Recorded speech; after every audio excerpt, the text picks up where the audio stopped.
Gottlieb's Bounty Hunter. 1985 was the year, only made 1,600 of these, but this is unique because it was the first pinball by a major manufacturer to be released with alphanumeric displays. The two score windows could actually display words and numbers. Up until then it was just numbers. You know, Gottlieb was the first major company, but notice I didn't say the first company, and I'll tell you why. In 1981, Williams made Hyperball, which wasn't a pinball machine per se, but it was in the same cabinet, and they had an alphanumerical display in the playfield, but you were firing little balls. It wasn't true pinball. So I don't count that one. But another manufacturer who just made one machine, Wico, before this came out, several months before, released AFTOR. Now you're going to notice a link right up here in the corner of the screen. Don't click on it yet. Come back and look at it later. But this will take you to a video I made of an AFTOR game over 20 years ago. And it's really neat to see because the AFTOR actually had a whole bunch of industry firsts before everybody else kind of followed suit. So look at that video later after you watch this one. Okay, look, Bounty Hunter, real basic theme. This is one of Gottlieb's final machines that what we call the back to basics, no annoying multi-ball, no speech to bother you, no ramps to get you all confused, just basic. Wallace! Well then. Moving seats around, interrupting me. I think you did that on purpose. I'm just toying with you, Wallace. Oh, he's pissed now. Oh boy, okay. You do have the way of bringing that out in people. I have a way. Look, Bounty Hunter. Look, there's the bad guy. He's wanted. That's Cactus Sam. He's up when you first start the game. You notice he's flashing a bit. We've decked this out with some LEDs here and there.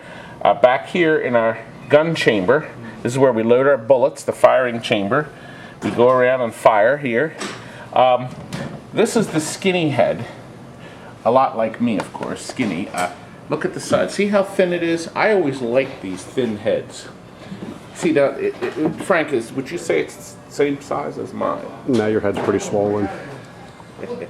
Well, my head's bigger than most to accommodate my large brain material. Anyway. Shame you don't use any of it. Oh, blah, blah, blah, blah, blah, blah, blah, blah. Okay. Anyway, we did some LEDs here. Also in the back here. See how nice and clean everything is. Real nice. Nice, simple harness. Your logic board, this game was the first game to use this daughter board here. Notice there's no ROM here. This is a one ROM game. There was not a whole lot of programming. Just one ROM was needed. A game after this had another ROM here, and every game thereafter always had a second one. As a matter of fact, there's even an extra plug that's not even used. The harness had it. Their standard power supply, which was pretty dependable. Basic soundboard was good. And of course your driver board. Most important is we added the extra ground here to make sure the grounds weren't lost on this system. That's the only problem with Gottlieb's. That was a factory modification. A bulletin was sent out. One bulletin. Who read it? Very few, because every game we get in here doesn't have that mod on it. Every Gottlieb game of this generation, nobody read that bulletin. Anyway, here we go. Get it started. I don't know how to put a credit on it. Oh, this is actually going into a Wildwood motel, and they're going to put this on 50 cents a play. So I guess I'm going to have to put this on. There we go. We're going to have to. You know what? I think it's still set up for $1 a play. Anyway, look here. There's Cactus Sam flashing. He drops. And now you're in gameplay. You have to try to get him, of course, to pop up. And during that short time he's up...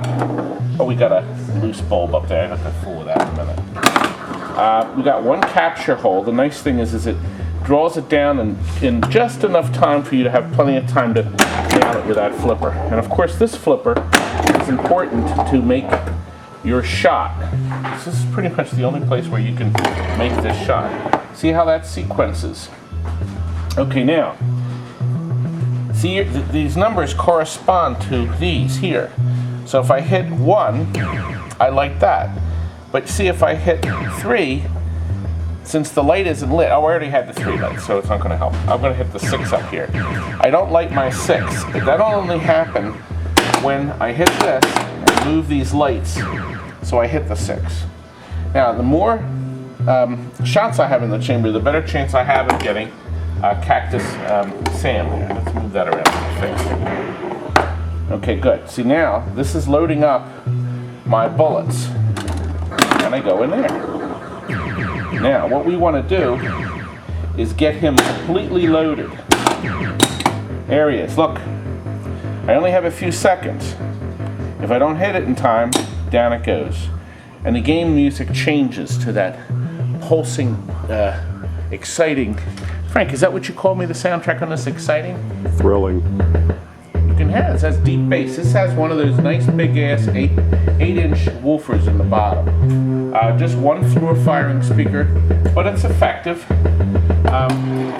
Frank wondered whether or not the sound was going to drive the customer, as they say in Jurassic Park, drive the kids out of their minds. I don't know. Ah, there's my extra ball. Did a lot.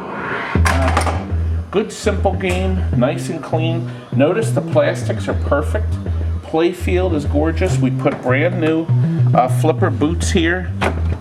Inside, look how nice and clean Bounty Hunter is. We put a new capacitor here that helps our 5-volt regulator. We've put new plungers and links, courtesy of Steve Young at Pinball Resource, new end of stroke switches on all 3 flippers. We've done the usual things under here, all new light bulbs, obviously. We've cleaned the drop target banks here. This just has the 1 target. Nice and simple. Doesn't get any better than this, huh? Anyway, now you know all about Bounty Hunter. Living is good, isn't it, folks? That's all for now. Good night.